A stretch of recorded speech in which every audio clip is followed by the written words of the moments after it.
Good morning class 7th। आज civics का lesson number 3 हम शुरू करने जा रहे हैं, जिसका नाम है स्टेट गवर्नमेंट। 2 चैप्टर हमारे हो चुके हैं, लेसन नंबर 3 हम कर रहे हैं। तेज़ी से हमें अपना सिलेबस आगे बढ़ाना है, इसलिए कोई भी लापरवाही ना करें, किसी भी काम को मिस ना करें।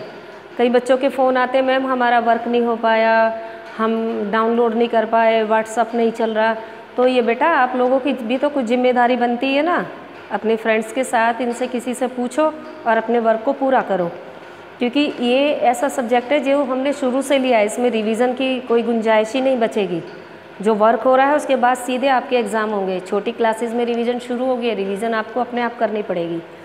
So lesson number 3 state government. State राज्य, गवर्नमेंट सरकार। राज्य सरकार के बारे में हम पढ़ेंगे। राज्य सरकार क्या होती है, कैसे बनती है। We already know that in India the government functions at various levels, village level, state level and central level। हम पहले ही पढ़ चुके हैं पिछले चैप्टर में कि भारत में जो सरकार होती है उसके लेवल अलग होते हैं। वो 3 प्रकार से चलाई जाती है, विलेज लेवल ग्रामीण स्तर पर, और स्टेट लेवल राज्य स्तर पर, और उसके बाद आती है केंद्रीय जो सरकार है हमारी केंद्रीय स्तर पर। India follows a federal form of government where the country is divided into different states। हमारा जो देश है वो क्या है, कई राज्यों में बांटा गया है, बटा हुआ है, और उन सब में उनकी सरकार होती है राज्यों की, लेकिन उनके ऊपर एक जो सरकार पूरी उन पे गवर्न करती है, उन पे अपना आधिपत्य रखती है, वो होती है हमारी केंद्र सरकार। There is one government at the centre and each state has a separate government. वही बात मैंने बताई कि सब राज्यों की अपनी सेपरेट सरकार होती है, अपनी अलग एक सरकार होती है, अपनी नीतियाँ होती हैं, लेकिन उन सब को कंट्रोल करने के लिए एक केंद्र सरकार होती है। पहले क्या था, सभी राज्यों के अपने अपने राजा होते थे। किसी को राज्य बढ़ाना है तो पड़ोसी पे अटैक कर दिया, किसी को किसी से संबंध बिगड़ गए तो अटैक कर दिया। देखा कि अच्छा उस वाले राज्य में तो बहुत अच्छी सुख सुविधाएं हैं, तो चलो वहाँ युद्ध करके जीत लेते हैं, तो आपस में लड़ते रहते थे। लेकिन अब जो राज्य सरकार है उनको अपना अपना क्षेत्र उनका निश्चित होता है, उन्हें अपने यहाँ काम करना होता है। अब ऐसा नहीं है कि एक राज्य दूसरे राज्य पे आक्रमण कर देगा या वहाँ से झगड़ा करेगा। अगर कोई ऐसी आपस में विवाद होता है तो केंद्र सरकार उस पर अपना कंट्रोल रखती है और उस विवाद को निपटाने की कोशिश करती है। अपनी बात लेके वो केंद्र में जाते हैं, ठीक है। There is the state are further divided into districts where local governments functions. पूरा देश किस में बटा हुआ है, राज्यों में बटा हुआ है ना। अलग राज्य, उत्तर प्रदेश है, मध्य प्रदेश है, हिमाचल प्रदेश है, पंजाब, हरियाणा, ये सब हमारे राज्य हैं। और फिर प्रत्येक राज्य किस में बटा हुआ है, डिस्ट्रिक्ट्स, जिलों में बटा हुआ है। क्योंकि इतने बड़े लेवल पर सारे काम को देखना बड़ा मुश्किल हो जाता है, तो काम का विभाजन कर दिया जाता है, एरियाज़ बांट दिए गए हैं, ज़िले बना दिए गए हैं, और उन ज़िलों में भी फिर कुछ शहरों को उनके अंडर में कर दिया जाता है, शहर या गांव जो भी होते हैं। There are 29 states and 7 union territories in Indian including the national capital region of Delhi.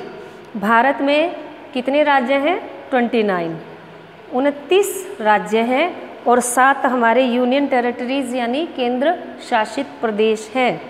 ये केंद्र शासित प्रदेश किसको, दिल्ली को मिलाकर है। केंद्र शासित प्रदेश यानी वहाँ पर जो शासन है वो केंद्र सरकार अपने हाथ में रखेगी, वहाँ की देखभाल अपने हाथ में रखेगी।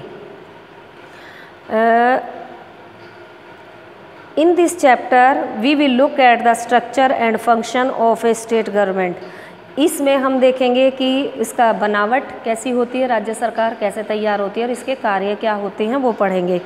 तो थोड़ा सा इस वीडियो में हम बताते हैं, बाकी जब हमारी ऑनलाइन क्लास होगी उसमें ये चैप्टर हम कंप्लीट कर देंगे। A state government has 3 organs, the legislature, the executive and the judiciary। 3 इसके ऑर्गन है, 3 भाग है, 3 अंग है, legislature, executive and the judiciary. The constitution of India clearly defines the structure, power and function of each organ of the state government, जिनके इन तीनों parts के जो भी फंक्शंस हैं, जो भी कार्य हैं, वो सब मिलकर राज्य सरकार को चलाते हैं। When election are held in a state, जब किसी राज्य में चुनाव होते हैं, people elect representative who form the state legislative assembly और द विधानसभा।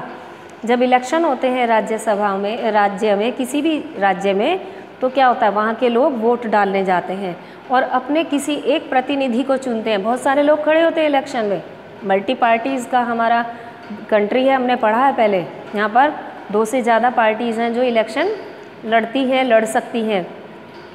तो जिन लोगों को जो भी व्यक्ति पसंद होता है, जिसे लगता है कि ये हमारा अच्छा काम करेगा, वो उसको वोट डालती हैं, उसको चुनकर आगे भेजती हैं काम करने के लिए। और जो चुने हुए व्यक्ति हैं वो मिलकर क्या बनती है, जब वो इकट्ठे होते हैं तो किसका निर्माण होता है, विधानसभा का। It is the main body that makes laws in a state. यह वह मुख्य अंग है जो कि राज्यों में कानून को बनाता है। तो ये चैप्टर आज हम यहीं तक करेंगे, बाकी का ऑनलाइन में ये पूरा हो जाएगा, ज़्यादा बड़ा हमारा लेसन नहीं है। तो जिन बच्चों ने बुक्स नहीं ली है वो प्लीज़ बुक्स ले लें अपनी, और वर्क को टाइम पर कंप्लीट करते रहें। Thank you.